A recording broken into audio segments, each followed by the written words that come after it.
Masih dalam pengharapan kita tegak berdiri, menyentuh langit dengan tekad yang tinggi. Suara kita lantang menggema di dunia. Wirausaha disabilitas menciptakan makna.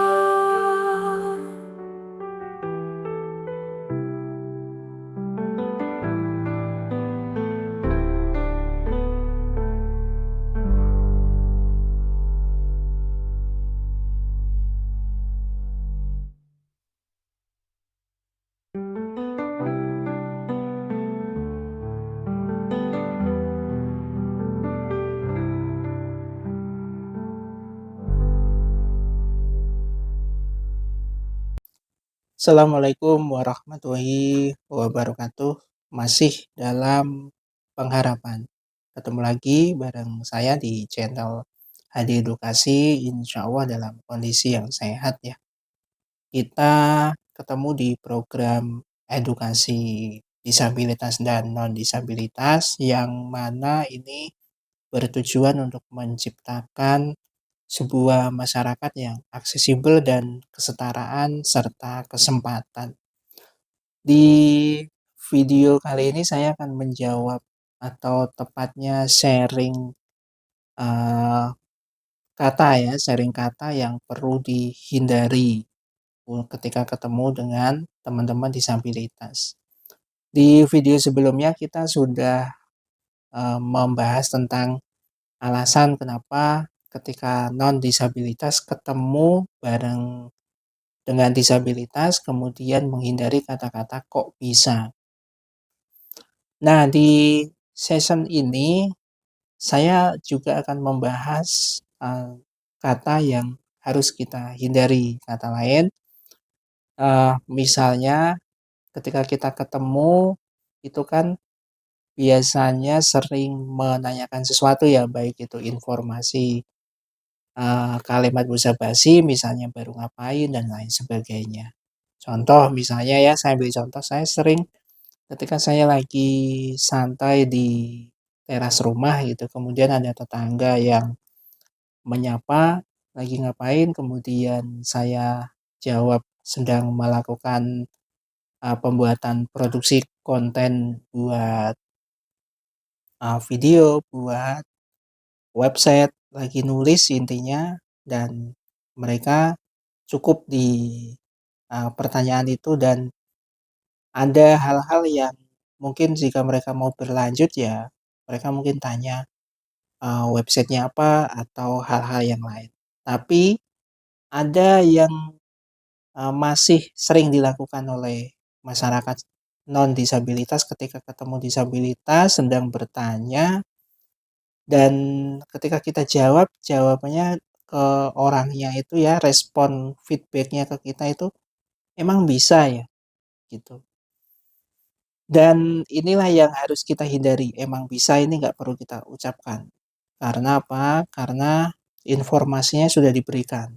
Sebagai contoh tadi misalnya saya ditanya sama orang dan saya ini orang non disabilitas ya, orang umum, artinya mereka nggak ada gangguan visual, nggak ada disabilitas, jadi mereka benar-benar orang yang mempunyai fisik secara fungsi berjalan semua, itu disebutnya non disabilitas. Mereka bertanya dan setelah saya kasih informasi, mereka cukup tahu aja dan nggak perlu menanyakan lebih detail apalagi mengucapkan kata-kata yang nggak penting seperti emang bisa gitu.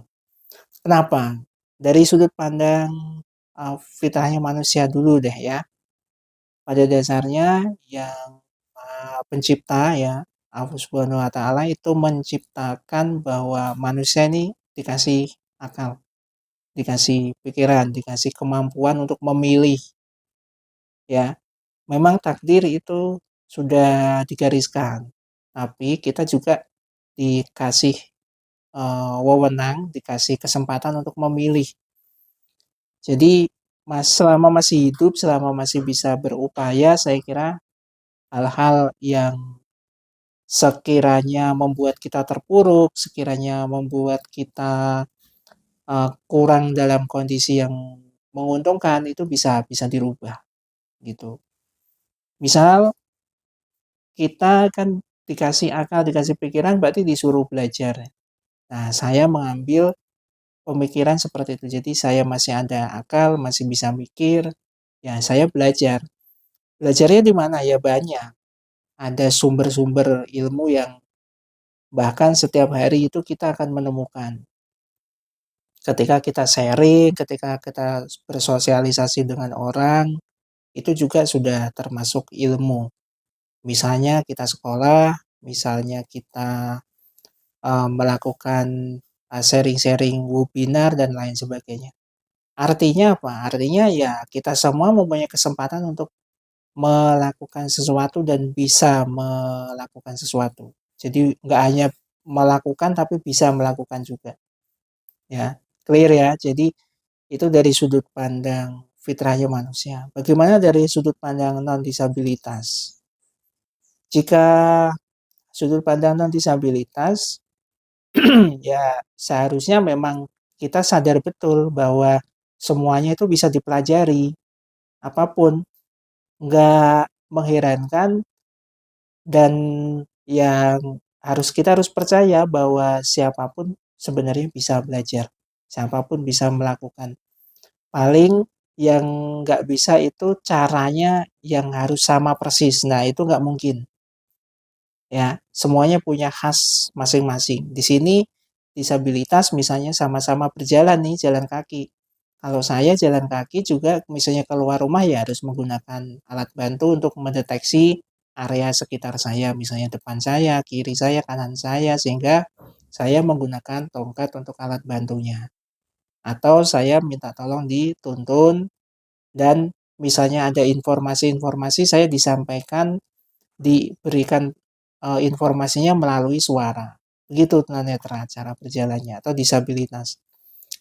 Nah, non disabilitas ya nggak perlu karena dia alhamdulillah bisa melihat, bisa berjalan cepat, jadi ya aman, ya nggak ada masalah. Yang sering jadi miskomunikasi di sini adalah ketika melihat tunanetra berjalan dan sampai tujuan dengan selamat, heran. Ketika tunanetra nabrak, heran juga, lu kok bisa nabrak? Nah ini kan aneh. Ini yang jadi miskomunikasi. Seharusnya nggak boleh gitu. Kalau mau bantu ya bantu aja, jangan heran. Karena bagaimanapun orang ada plus ada minus. Mungkin saja teman-teman melihat, tapi ada hal-hal yang memang nggak bisa dilihat dan itu membutuhkan orang-orang yang nggak melihat untuk mendeteksi. Apa contohnya? Profesi massage saja, pijat aja. Itu kalau disabilitas, kalau orang netra, mereka memijatnya itu benar-benar menggunakan teknik indera peraba ya. Jadi disentuh dan kita tahu titik-titiknya dari perasanya, dari indera peraba. Nggak dilihat, tapi disentuh, dipijat. Jadi kita tahu, oh peredaran darah nggak lancar di sini. Contohnya itu contoh konkret. Kalau orang melihat, belum tentu dia mau sabar untuk menelusuri area-area peredaran darah yang kurang lancar. Ya, itu. Misalnya, kita selalu melihat hal-hal yang eh, cukup mewah gitu ya. Dan ketika kita nggak bisa membeli atau memiliki, itu kan pasti kesel banget dan kita merasa kayaknya susah gitu. Dan ketika teman-teman ketemu dengan disabilitas netra yang nggak bisa melihat, otomatis kita satu sama yang lain akan lebih bersyukur bahwa sebenarnya orang nggak melihat itu juga dibutuhkan. Semuanya masing-masing mempunyai perannya sendiri-sendiri. Jadi saya anggap saya punya peran, teman-teman juga punya peran. Jadi bukan masing-masing justru malah acuh atau malah heran dan sering meremehkan. Nah, ini clear ya. Jadi emang bisa ini dihindari harusnya, jangan dilakukan. Jadi kalau misalnya tanya lagi ngapain, kemudian atau melihat disabilitas netra lagi mainin laptop atau lagi kerja menggunakan laptopnya, ya nggak perlu heran juga. Karena memang kita sudah mengikuti teknologi yang cukup canggih, kita sudah menginstal pembaca layar sehingga ya kita semua bisa melakukan, eee, mengoperasikan laptop ataupun handphone-nya. Nah ini ya, jadi itu dari sudut pandang non-disabilitas. Bagaimana dari sudut pandang disabilitas? Dari sudut pandang disabilitas tentu kita sebagai orang disabilitas merasa, lelah ya, merasa capek, merasa nggak dihargai. Kenapa? Orang sudah tanya, kita jawab serius ya kan, misalnya tanya, "Mas lagi ngapain?" Kita terangin nih, "Saya lagi nulis, di handphone, lagi mengerjakan, pekerjaan untuk membuat konten, untuk nulis ke website." Jawabannya malah, "Emang bisa?" Nah, coba kalau teman-teman yang digituin, kira-kira bagaimana, nyaman nggak? Pasti harusnya nggak nyaman kalau normal ya. Bener, kalau nggak normal, kalau merasa nggak nyaman dikata-katain nggak bisa atau emang bisa, ketika tanya nih, dijawab serius, jawabannya malah emang bisa, dan teman-teman merasa enjoy aja, perlu ditanyakan kembali bagaimana, cara berpikirnya dan bagaimana logikanya berjalan, ya. Clear.